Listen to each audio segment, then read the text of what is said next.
Hi everyone, my name is Carol Mitchell and I'm the author of 18 books for children and the debut novel, What's That Bad Mornin. Today I'm going to be talking with you about writing complicated characters for your children's books. You know the sort of characters that children will read about and they won't want to put the books down? That's what I'm going to help you do today. Today we're going to work through writing complicated characters for children's books. And we're going to work on this in three parts. First, we're going to talk about general notes on children's book characters, then on specifics for building the character for your book, and then how you're going to incorporate that knowledge that you now have about your character into your story. So, to get started, as I said, we're going to talk about what you need to know about characters in children's books. So, in order to make a great character in a children's books, they've got to have four characteristics. They have to be complete, meaning that you have to know everything about them. They have to feel like they're really real, like someone who would walk around in this world with us. They've got to have a backstory, they've got to have wants and desires, and just really feel very full and complete. They should be relatable. Now, of course, some characters your readers are not going to like by design, but there still should be something redeemable, something that the reader can connect to and to relate to with respect to your character. They should be complex, which kind of connects to the completeness, but it goes a little bit further in saying that they shouldn't be, for example, a stereotype, which is the next one. They shouldn't be just all perfect and smiling all the time, but they should have complexity to them. They should have more than one side to them so that they again feel really real and your readers will connect with them. And then of course we don't want stereotypes. There's so many of them, the brainy girl who's wearing glasses, those sort of stereotypes. You don't want to have those in your story. And so what you do, and we'll talk about this a little bit more, how you can make sure that your characters are not stereotypes. One of the things, the rules that you can consider following is having a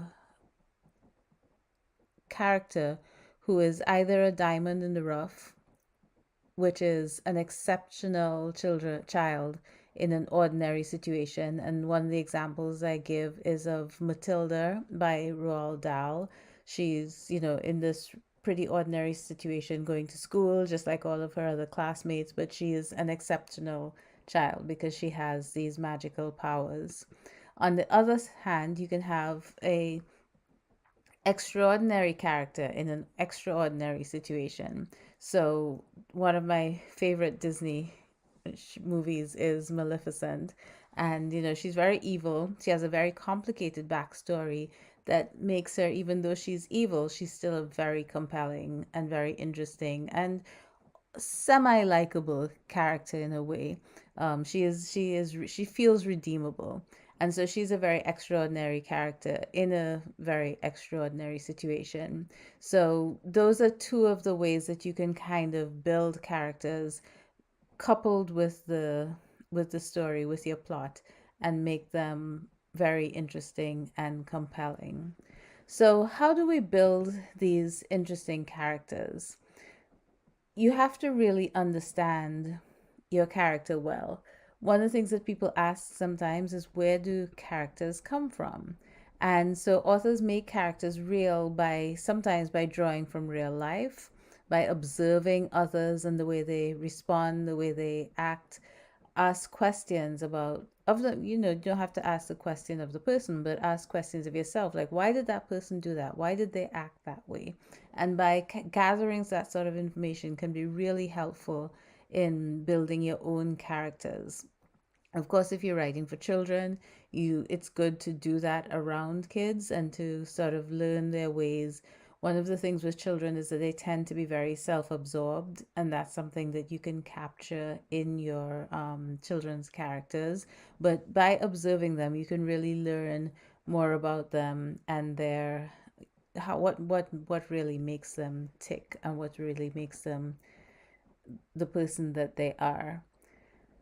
Some of there are four categories of things that I think that you need to really know about your characters. So the first one, obviously, the basics, like the physical characteristics. You need to know their name, their age, what they look like, their eye color, hair color, skin color, their ethnicity, their body type. Do they wear glasses or not?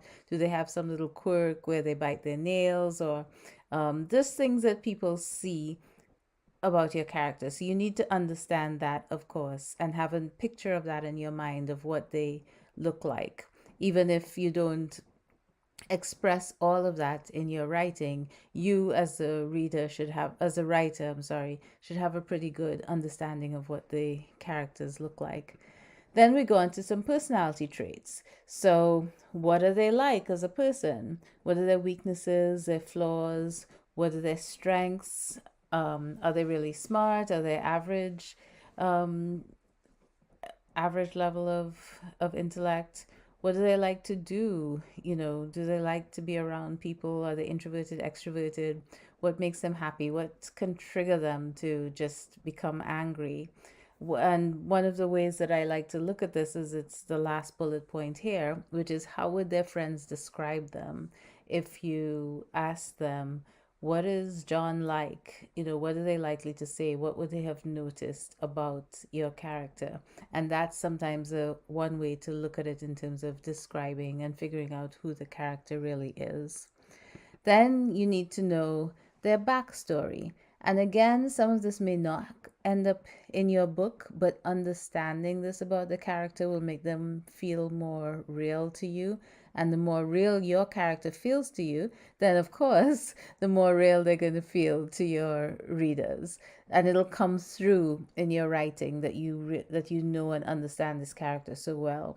So the backstory, who do they have siblings? Who are their parents? Where were they born? Where do they live? Um, who are their friends? What's the most significant life event that they've had? When did they lose their first tooth? These are all things, especially if you're writing about children, which we're focused on for this workshop.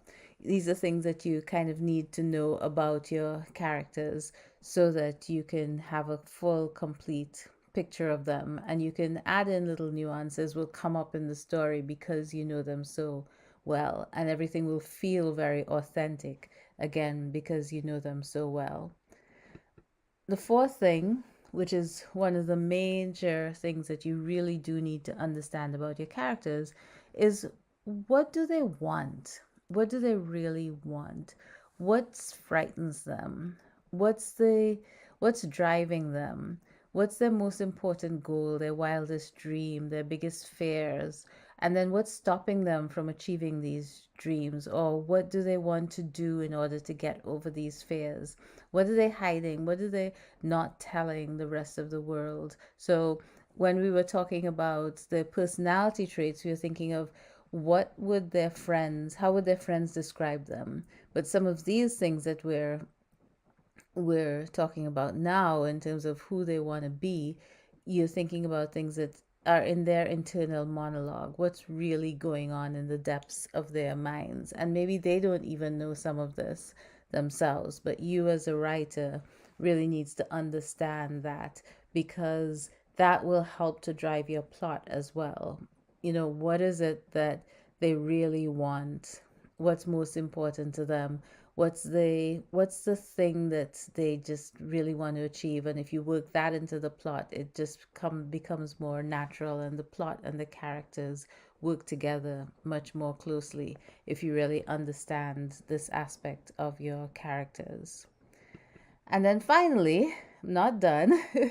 The fifth level of knowing your character is that twist. So here's where we avoid the stereotypes. What makes this character different from people like them? So, what do I mean by that? You've created a character who is a young man. He's going to high school. He is well behaved. he's doing well in school, he has lots of friends, he's well adjusted, he plays sports, maybe he likes to play chess. These are all things that are, not particularly unusual, but that kind of it sort of builds a certain, you have a certain image in your mind as I've described these things about this character. But then what is the one thing that's different about him? Maybe um he loves to play video games, even though he's very focused on his schoolwork and all that sort of thing. Not I'm not saying that that people who play video games are not focused on their schoolwork, but just something different that is unusual about this character, that makes them different from what your audience is expecting them to be, can be a way of just making a character more interesting, making the plot more interesting, because you can use this twist, this difference, to to build your story and to make your story so interested. So, maybe you have a character who's like the mean rich girl, and then you turn that on their head because maybe she's really mean, but every time she sees a kitten, she has to, like, it just brings out this soft side in her, and that's the way that you can get your readers to feel a little empathetic for this character. Or, maybe they're really into sports, but also just love reading, and sometimes that's a bit of a, maybe it's something that they hide from the other people that they play sports with. But whatever it is, that twist helps to make the character feel more real, make them feel more complete and round, and helps your reader again to connect with them better, just knowing that they have this thing that is maybe a secret, or maybe is makes them a little bit more vulnerable. So adding that in and knowing that and understanding that can also help to really deepen your characters. So what I would suggest to people when they're writing is that you sit down and you actually make these lists. Make a list of what do the characters look like, what are their physical traits, what is their backstory. Even do a little bit of extra writing. That's something I do a lot, especially if I'm stuck. I'll do a little bit of extra writing about their backstory. Write about when they were born. Write about when they were 3, when they got their first bicycle, just to help me to get to know the character better and to move forward with it. So you could make a list of what they want to be, who they want to be, and you could even write a bit about that. Write a story, write a scene that exemplifies this thing that they want, that they don't have, and that they feel afraid of, or whatever it is. You can write scenes to develop your understanding of that thing about the character. So before I move on to the third part, the one more thing that I wanted to talk about is with respect to villains.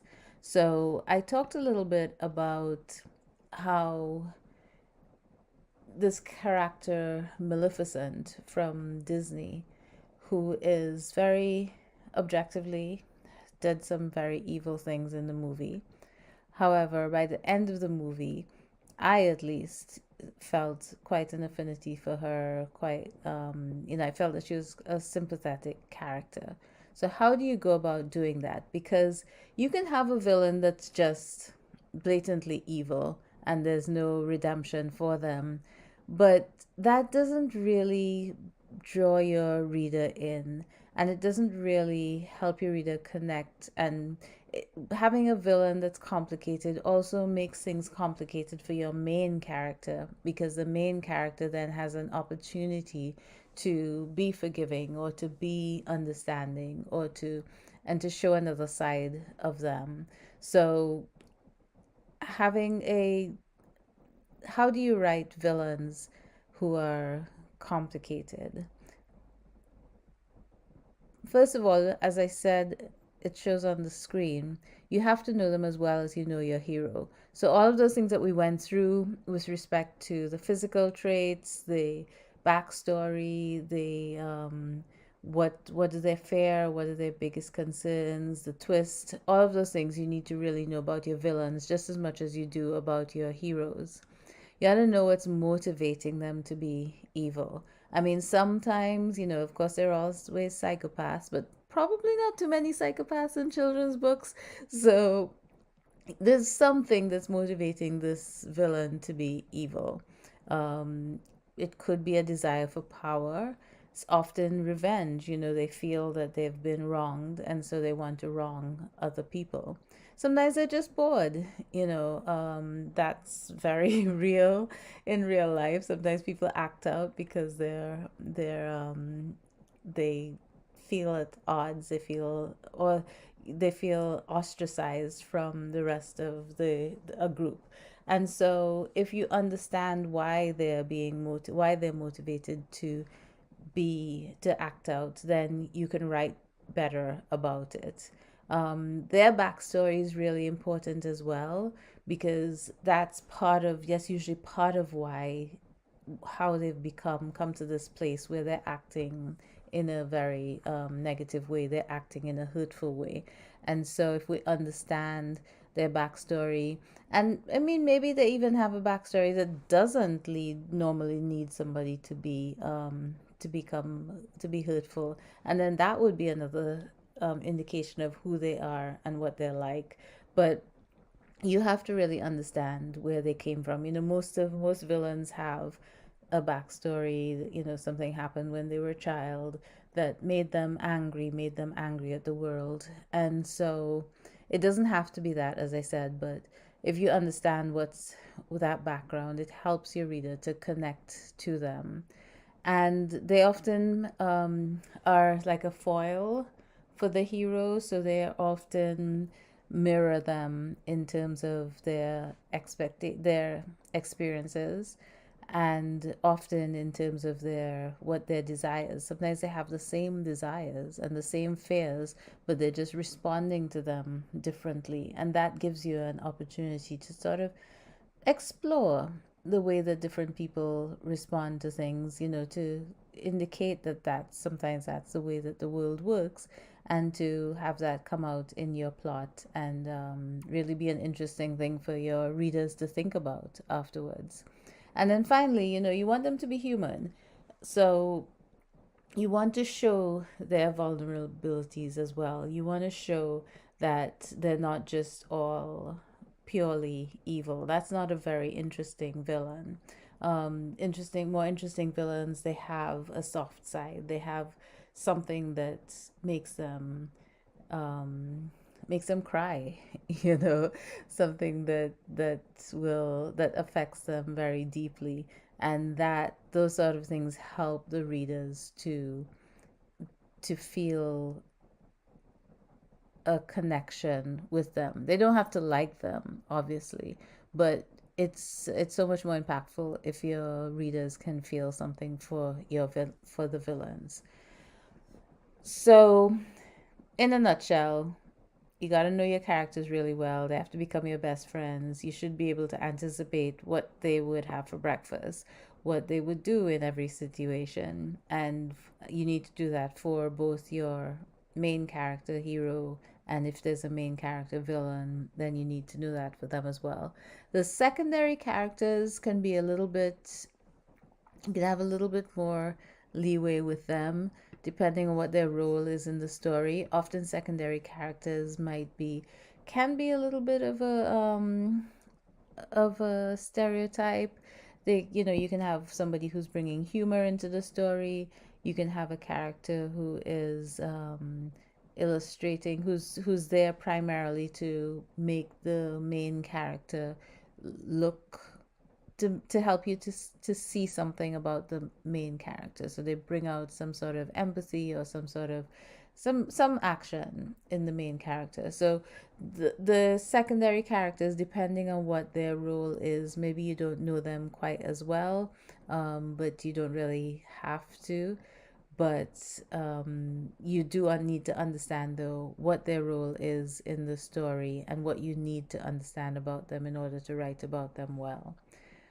So now that you understand your character really well, it's time to start thinking about how are we going to incorporate, how are we going to get this across to the readers. Okay, so we know everything about the characters, but we need to have our story unfold in a way that the reader now understands this character. So one of the best ways to get this information about your character across the reader is through action. Throw difficult situations at them, complicate things, and depending on what they do when they're faced with these situations, your reader will understand and get to know your character that way. The opposite of that, which you don't want to do a lot of, is what we call telling. So there's this mantra in creative writing circles all the time about show, don't tell. And sometimes it is important to tell. There's sometimes you need to tell the reader things, but showing them is much more effective. So, in this situation here, this example that's on the screen, you have one situation where you're telling the story. John is 13 years old. He loves airplanes. He shares his room with his little brother George. And by now, the reader has put the book down because they're a little bit bored with how the story is going.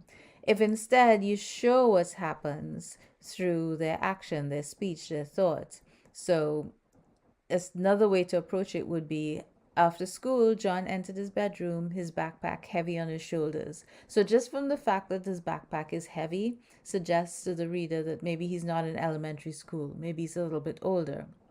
George was sitting on his bed, which was identical and parallel to John's, so we can figure they're brothers or, something along those lines. They have their beds in the same room. George held a model airplane, one half in each hand. John felt his heart racing as he saw the plane, so you know that he's upset and this is something that was important to him. Without me telling you, it was his favorite plane.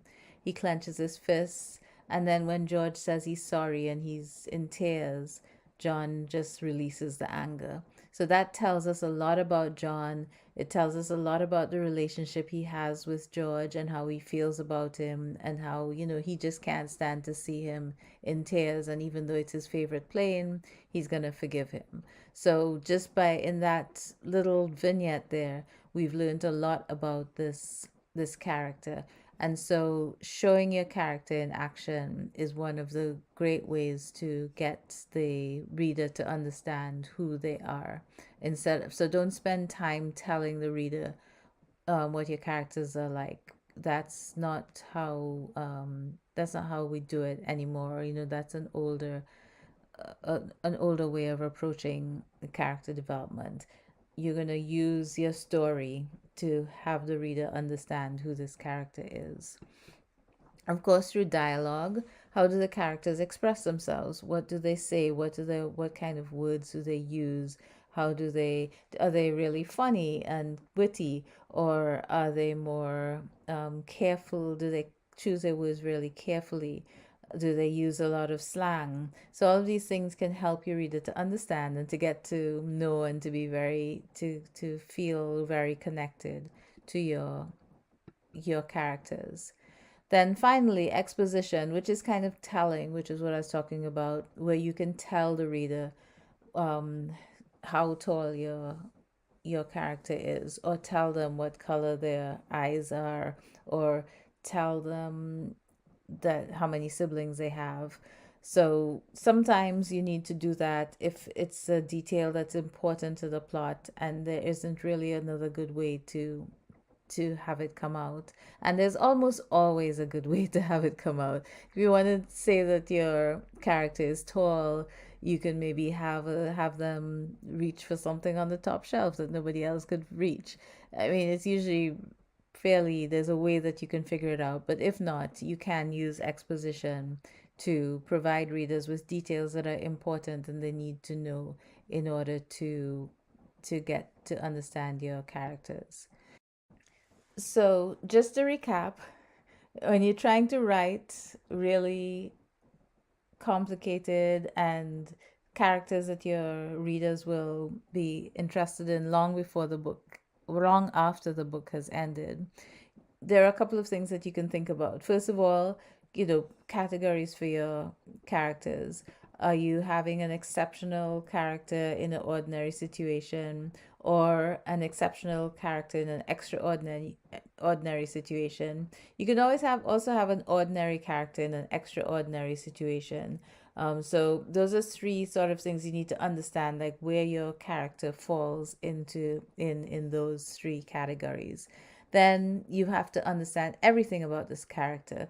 What do they look like? What are their desires? What do they want? What's their backstory? And what makes them different from other people? And then finally, you need to understand then how, now that you have all that information, how are you going to bring it out in your book? And as I indicated, you can do that through the action. Dialogue is also a great way to let your readers get to know your characters. And then sometimes with exposition, your characters also should have an arc. So what that means is that wherever they should develop in some way, change in some fundamental way, understand things in their life, look at their life in a different way from the beginning to the end of the story. If the character hasn't changed in some way, then your readers are not going to be really that interested in your book. It's not going to be a book that they're going to think about what happened to that character for eons after and pass the book around and share it with someone else. Okay, so you need to make sure that your character has grown in some way, has changed in some way, that gets the reader thinking and gets the reader interested. If they've gone on a journey, a quest, if they've interacted with someone, interacted with, um, had to solve some sort of mystery, whatever it is, they should also have learned something about themselves or changed something about themselves along the way, through the plot. The plot is just really a vehicle for your characters to develop and to grow and to learn.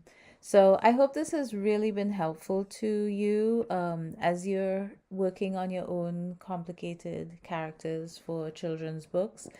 I am going to suggest to you, as I said, that you sit down and journal, write as much as you can about your characters, and think about how you can complicate them. Think about ways that you can get your readers to know as much about them as you do. You can connect with me on Instagram at Write with Carol, as it's on the screen. Facebook also, Write with Carol. I'd love to hear from you. Love to get some feedback about what you thought about this workshop. And good luck with your writing.